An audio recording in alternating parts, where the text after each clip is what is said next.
Welcome to the Career Buzz podcast by CDI College, providing the training you need for the career you want. At CDI College, our programs are designed to place students directly into the workforce, but we know that the transition can be scary at times. In this podcast, we explore what it's like to be on the ground in the careers you choose. We talk to professionals, alumni, and experts in the field. They share real stories of adaptation and innovation in a constantly changing environment. No matter what profession you choose, there is something for you at CDI College. Okay, so I'm really excited. I'm with CDI College again. This time around, we're exploring all the wonderful careers options that they offer at CDI College. So I'm excited to dive into different industries that I don't know anything about. Like, my background is broadcasting, but I really want to know more about the different careers that are out there, especially after COVID. I know a lot of us have kind of started thinking of different jobs to jump into, and CDI College offers a variety of programs. So today we're going to talk to Kelly. And Kelly, how are you so far? I'm doing well. How are you doing? I'm doing great. Can you tell us a little bit about you? And I always like to know everyone's journey, the Kelly story, as I call it. Kelly story. I'm a happily married mother of 4 children, 3 fur babies, 2 cats, and a dog, and the instructor of the Addictions and Community Support Worker program here at CDI College. Awesome. And I'm really excited to talk about the Addictions and Community Service Worker program that CDI College has to offer, because I think it's a very unique program. As I was trying to prepare for this interview, I was taking a look at all the different qualifications you need, and of course, just what makes the right person for this program. So can you tell us a little bit about what type of person you need to be in this type of role? To be in this type of role, you really need to be a really empathic, caring person and want to make a difference. You want to be there to help people. I find a lot of my students come in, that's their answer when I ask them why they're joining my program. They want to help people. They've been in the position of some of the people that we serve, and they now want to turn around and give back. So you really have to be an empathic, caring person and ready to take on a lot, because you're going to see a lot in this field. And how long have you done this role for at the college? And what was your experience prior to being an instructor in this area of addictions and community services? Well, funny enough, I took this program myself. When the first time this campus ran the program, however long ago that was, I was one of the first graduating students out of this program. So from there, I worked out in the field. I got a job right away with Salvation Army and the Transformations program. It's their addiction program to help men, which is a 4-month program. And from there, I moved on to working as a supervisor with the George Beatty Society in a transitional housing program, where we worked with the clients who were hard to house, and they came in off the streets, and we got them a roof over their head, and then we addressed their addiction and mental health issues and got them the help they need that way. So just got them off the street and got them security, some sort of security for themselves. And after that, I worked and ran the sober living home for Catholic Social Services. It was called the Alpha House, where I worked with 9 men and worked with them building their relapse prevention plans, helping them, to find volunteer work or to go back to school, find employment, whatever they chose to do or what they planned to do coming out of recovery. And from there, we did meetings, 12-step meetings once a week. And we also did recovery meetings once a week, where we just worked on what issues and things that they were facing, the barriers and obstacles that they had to deal with coming out of recovery and back into society again. And we just worked through that and helped them, find their way back to an independent member of society, really. And we worked with them they were in the program for a year, and then they moved on. We helped them find housing after that. And what drew you to this particular career? Because it's something that a lot of people probably don't think of or even know that it's offered out there. What made you want to start this journey? Well, I come from a family many of them struggled with addiction and mental health issues, but never really knew that there was support out there, never really knew that help could be found for them. They really came from the mentality that, just keep it quiet and keep it shoved down and it'll go away. And they just continue to use or continue to struggle with their mental health issues and didn't get the support that they needed. And I couldn't understand, growing up as a child, why this was happening. So I wanted to get into this field just to find my why. And it's my constant search for why. I still today am trying to find that answer. And I find through working with my students every day and helping them on their journey, slowly but surely, I'm finding the answers that I need, but I think it'll be a continued search for me because I'm never going to have all of the answers. I don't think any of us will ever have the answers. And I think you mentioned something important is the why. Why are you doing this? And I think for this particular program, what I was researching was you need to have a lot of passion for this role because it's not always going to be an easy job. It can be a rewarding job, but it's not going to be an easy job all the time because you're dealing with people and you're dealing with people in some really tough situations. Yeah, they're coming off the streets, and a lot of them have never known anything from the street, but besides the street, and helping them find that they can, have their own place. They can, get a job, and they're worthy. A lot of them just don't think that they're worthy, and that's why they stay on the streets. They don't seek help. And once they find out that it's available and they can access it, they become a whole new person. Like life is possible for them. They're just living at the circle of, trying to find a place to eat, trying to find a warm bed at night, and not knowing that there is help out there. And it's so good to be able to be working with students to teach them how to work with the people that we serve in order to help them, to see the awakening in my students' eyes when they feel that fulfillment that they get from helping their first client.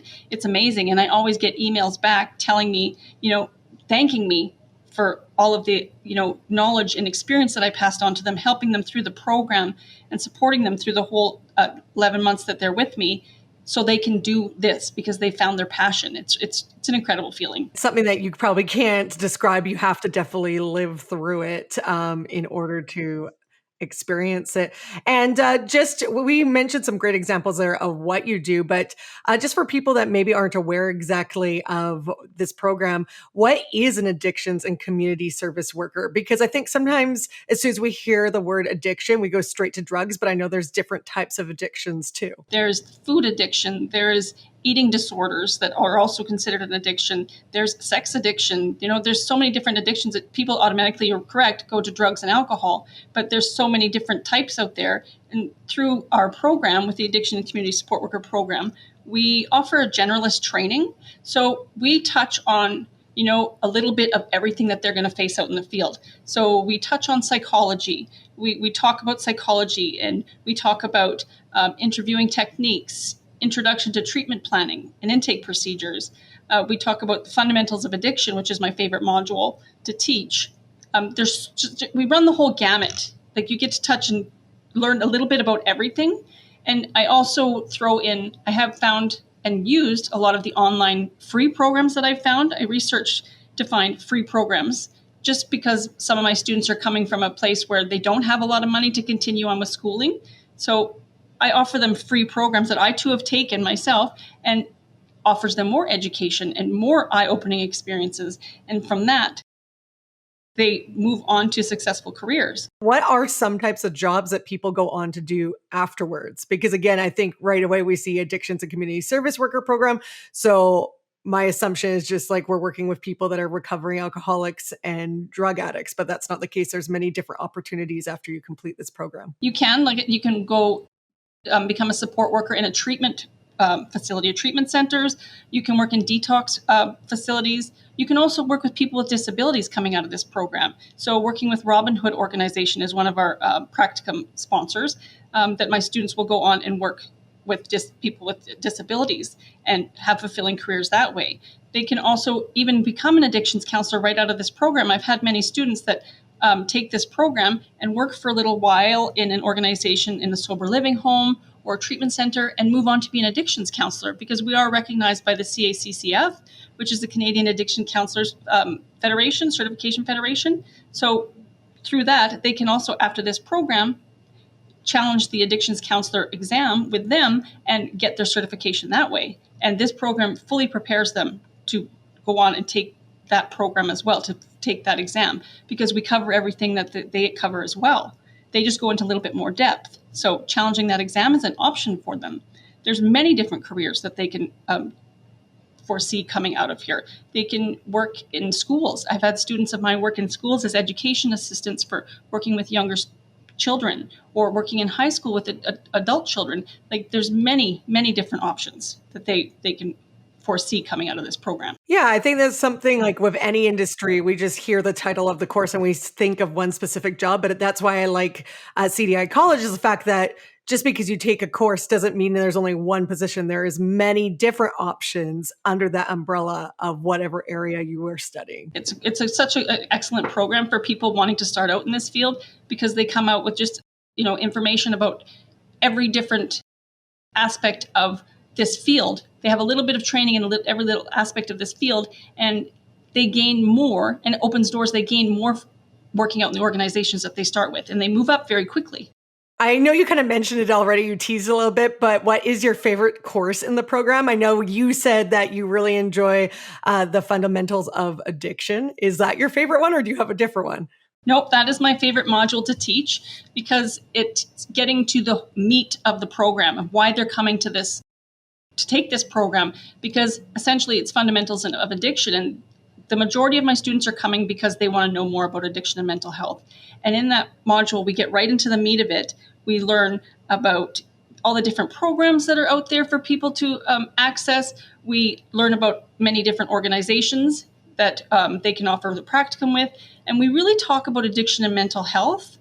I have previous students or different colleagues that I have will come in and talk to the students and speak about their past experience with addiction and tell their story. And I have students really engaging a lot more and sharing their stories with the class. And with that, we end up with a really close-knit group and great friends coming out of this program because of the engagement and the closeness that seems to happen in our program after that module. It just happens all the time, and we move forward so successfully after we take that module. That's why it's my favorite module to teach. And obviously, you've lived this program before, and you've done it, and you're very passionate about it. And I love that about you. And I can really tell, like, you'd be a teacher that I'd want to sit and listen to because you've lived it. How do you feel this program prepared you for the job that you do now, and then even eventually to get you to being an instructor? When I first finished my practicum, which was amazing, I got to work at the Alberta Hospital here in Edmonton. But when I first finished my practicum and I was starting out to try and find a position, to find employment, I did the hard work. I put the resumes out all the time. I was checking the job leads and, talked to the career services team here and the education manager here. And they really focused on getting me the job leads to what I was interested in. And through that, I got a job right away right out of practicum, and really enjoyed my practicum and enjoyed my first job and moved on from there. And all of that experience that I gained, because I kind of run the gamut of things that I learned about when I was working out in the field and met so many people to gain that experience. The CDI actually approached me afterwards to fill a position, to come to work, and just because I've worked here before, and I stayed in touch with my teachers, and I stayed in touch with the colleagues that I have here now. And through that, they offered me the position here. So you never know where you're going to end up. And it's important, like you said, a lot of your costs or your students make a lot of great relationships and friendships in the program. So again, that's my biggest advice to tell to anybody in any career is, like, the more people you know and you can connect with, you never know where you're going to be job-wise. Exactly. And that leads me to the next thing, which is because you see it all the time. You see a lot of students graduate. Do a lot of them get jobs? Because I think that's another thing about education. A lot of people want to make sure that they're in a program that they will be able to get a job after they put in the work. Right now, we're sitting at about 85 to 90% of our students either are hired right out of the gate with their practicum. I've had students that work their practicum for a couple of days and are offered a full-time job, so they get a paid practicum. But yet 85 to 90% of our students are hired right away, right out of practicum. So, the job placements are there. The demand for our students is so high right now, especially, coming out of the pandemic. There's people coming out and, not even understanding or realizing that they have addiction and mental health issues coming out of this pandemic. But after so much isolation, like 2 years of isolation, staying at home, sometimes alone, they come out and try to head back to work and don't even know they're dealing with the mental health and addiction issues until they get into that public setting again. And once they're in that public setting again, they're realizing that they're struggling to cope outside, like in the real world again. Or they come to see that they cannot function without 2 or 3 drinks that they had while they were at home to quiet the silence. So the demand for our students is really high right now. So finding a job is really quick. They're really, really quick coming out of our class. And maybe you haven't had any experiences with addictions or any other areas in the addictions and community service worker program, but this seems really interesting to you and you are a real empathetic person. What would you say to somebody that's kind of thinking about it, but maybe they're not sure they're the right fit for this program? Really take the time and research this program. Like do all your research online, and really you can find everything our modules are about online. Or if you contact our admissions team, they will spend the time with you and talk with you. And you can even come and talk to me and spend the time with me, spend a couple hours with me if you need to, and we can discuss the program in depth and what you're really looking for and see if this program's a good fit for you. And from there, if you want to still continue to take the program, we can set you up to get started right away. And sometimes people are like, you know what, this is too deep for me and I don't think I can handle this right now. And they take a step back, but most of them eventually come back. They their interest is piqued when we're having our conversations. So sometimes it scares them off a little bit, but sometimes, most of the time, they come back. That's great. And something else that I was thinking about too, of course, COVID, the big elephant in the room, as we've all gone through it. It's been really hard on a lot of our mental health. But I would assume too, this job, even before the pandemic, can sometimes be very hard as you're doing it on your own mental health because you're witnessing things that maybe you've never dealt with before. How do you continue to do this job and carry on the light that you're giving me right now and the passion? Do you do any self-care practices? Oh, absolutely. I have a really strong support system at home with my husband and my kids, and they know sometimes when I come home that I need to de-stress. So, you know what? Sometimes I just have conversations with my husband about anything, just to have a conversation about something else besides school. And I also color to de-stress. I spend a lot of time coloring because it really I zone out and I take that time away from everything in the quiet and I color. I also enjoy watching my children play the sports that they love. And I too play ladies fastball, which I've been playing since I was 5 years old. So those are the things that I do to keep myself sane. And of course, like everybody always says, have a nice bath. I do that as well. But making sure to keep up with my self-care is vital to providing my best self for my students each and every day. We also have a wonderful support system here at our campus, like I say, with the student services team and our education manager. Her door is always open, and if we need anything, they're there. Leave a quick chat, sometimes a hug. Sometimes you just need a hug after a long day working with our students, and they're always ready and willing to help. I love that. And I love the work that you guys do. And this can be carried on into practices for any job. We really, I think, after COVID learned it's so important to give ourselves self-care. And sometimes we don't realize that we're heading towards burnout or we're depressed because we're feeling what's going on in the world. So it's really important to just really focus on ourselves. So I think a lot of people could take what that you do and not necessarily have to do what you do, but can use it and put it into practice. Any advice for students that are maybe taking this program and are feeling a little stressed too, because, school can be stressful, or they're heading out onto their internship and maybe again, they're witnessing things that they never thought they'd have to deal with. How do they keep themselves mentally healthy? Absolutely. We talk about this in depth a lot of times in class. And I stress it throughout. I have a little bit of a conversation through every module just to check in and see where my students are. I do one-on-one check-ins with them 3 to 4 times during the program just to see where they're at. And if they're struggling with anything, we can talk about it. And I also talk to them about communication. Communication is key. So when they're in class, having that conversation with me, communicating with me, and keeping things open so I can understand where you're coming from. And I can give you that leeway if you're struggling with something, or I can help you and get you the resources you need to connect with the help that you need. And I also understand that they have a life, and sometimes life gets hard. I know life gets hard for me too. And they might not have anybody to reach out to in those times. Again, our team is like a great resource. So I connect them with our education manager and our services team. Sometimes our director will even sit down and talk with some of our students when they're struggling. She always has her door open and makes time for anybody. And once they have graduated and they're working in the field, I always tell them to reach out to their EAP where they work. The Employee Assistance Program for students starting out and for people that are working in the field is a great resource for them to use because they offer the online counseling. They offer the benefits and the resources that you need free of charge for most organizations because they know how hard the field is that we work in and how hard it is to continue proper and successful care of the people that we serve. I also ask them to make sure they spend time with their families if they have, or just to take a time alone for an hour or two every day if possible. And sometimes people can only find 10 to 15 minutes of time alone, and that works too, right? Anytime that you need to spend time alone, if you get 5-10 minutes here or there, that works. It's just to take a deep breath. Sometimes just count to 10 and get back out there. As long as you're taking time for yourself, which is essential, that's what you need to do to maintain your good health.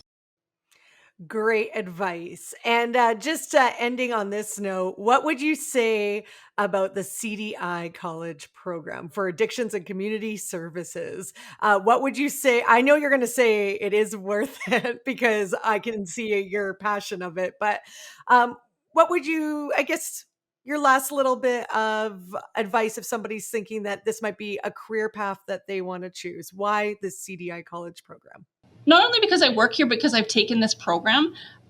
This program is amazing, and everything a student goes through while taking this program is worth it and more. There's going to be tough days. I can't tell you that it's going to be all, smelling the roses and great all the time. You'll be happy and, successful throughout. There's going to be tough days, but you'll get through them with a little hard work. And you're going to come out as a graduate of the Addictions and Community Support Worker program with a diploma. Some people have never had a diploma. And then they're going to move on to help so many people in that time and make changes that they want to see in this field in the career. Because I see myself in a lot of my students as they're getting close to their graduation and starting to head out in practicum. And I wanted to make big changes when I was going out into the field, starting out. I had all these ideas and I was going to change the world. But they need to take the time to breathe and realize it's going to take, one day at a time, one step at a time. And just, believe in yourself. Working with people every day, helping them to make changes they need to get their lives back, to become, like I said, independent members of society for the first time or the first time in a long time, or helping them work through years of trauma and come out on the other side a healthier and finally happy person. People have struggled with, finding their way. And if you can be that one person to help them find their way, even to, some people are trying to get their family and their kids back. They haven't seen them in years. They're coming out. Sometimes people are coming out of prison, and you're helping them get their lives back. The rewards definitely outweigh the risk and the work you have to put in to get where you want to be. I also tell them to leave it in the parking lot. That's some advice I always give my students as they're heading out. It's a great way to maintain a work-life balance. It's a self-care as well. You take the time when you're leaving work before you get in your car and you shut it off. You say, I'm not going to think about work anymore. I'm going to leave it here in the parking lot. And it helps you go home and be 100% there for your family. And 100% there for your family and for yourself when you get home makes you more successful in the field every day when you go back to work. I taught myself early on in my career to leave it in the parking lot. And right then and there, that changed my life because I was taking it home. You're working with these people and you come to care about your clients that you see every day. And having that empathic heart that you need to be in this field, it's really hard to turn that caring off when you go home. But it's also very vital for you to be successful in this field. And like I said, I love the program. And I know if people come into this program and they see the curriculum and they see what we're offering, they'll love the program as well. The support they get at CDI is amazing. It's absolutely amazing. Again, I just love it when people get passionate about their jobs. It's like is my high in life is get people being passionate because I've always been passionate and been fortunate to be passionate about what I have done in life.